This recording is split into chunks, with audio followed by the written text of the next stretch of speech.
So if you want to collect subscribers from your website and using an embedded form from Kit, I'm going to show you how you can do that in this video. So in terms of Kit refers to it as an inline form, and the reason for that is because if I go to, let's say, my website as an example, this form here is an inline form. It just means it's in line with everything else on my website. So even though it's not actually hosted on my website, it's hosted by Kit, it just appears seamlessly and integrates with my website. Another example would be this downloadable free guide.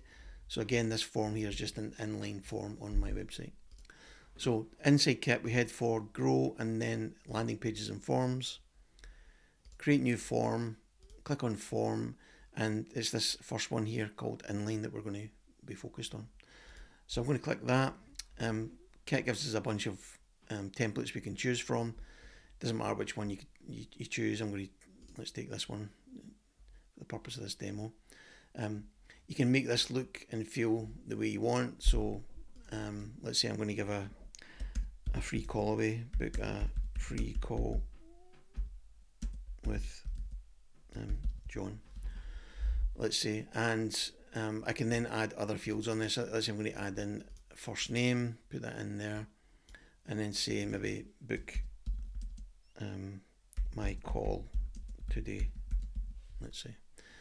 I can change the colour of the button. I can make that, let's say, green if I want, make the the border a bit more round. And then I could even change the image in the background if I wanted to.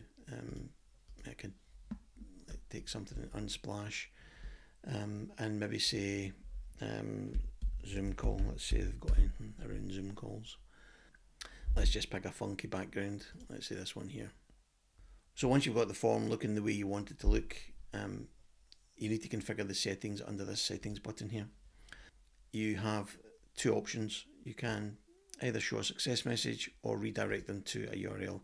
I'm just going to leave it as success message and leave the default message. Again, I can type in there and make the message whatever I wanted to make it. I'm going to ignore all the other stuff at the moment. We're not interested in that at the moment. I'm going to click save, and then up here I'm going to click save and publish, and then click on the embed button, and you'll see these options pop up.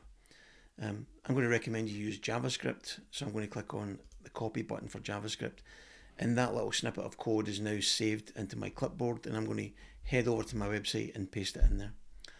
So imagine this is your website. It could be a WordPress one like this one, or it could be a Wix one or Squarespace. It could be any web builder of your choice, and I'm going to look for an HTML snippet, which I can see there. I'm going to drag it and put it onto the page.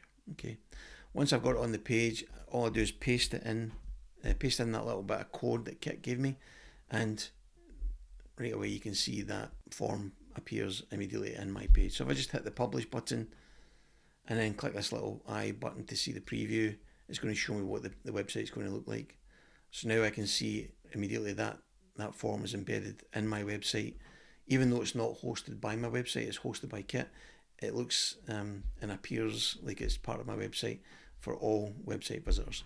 And whenever they add their name and email address and click that button, that subscriber is then added to my email list. So that's how you can embed an inline form using Kit onto your website.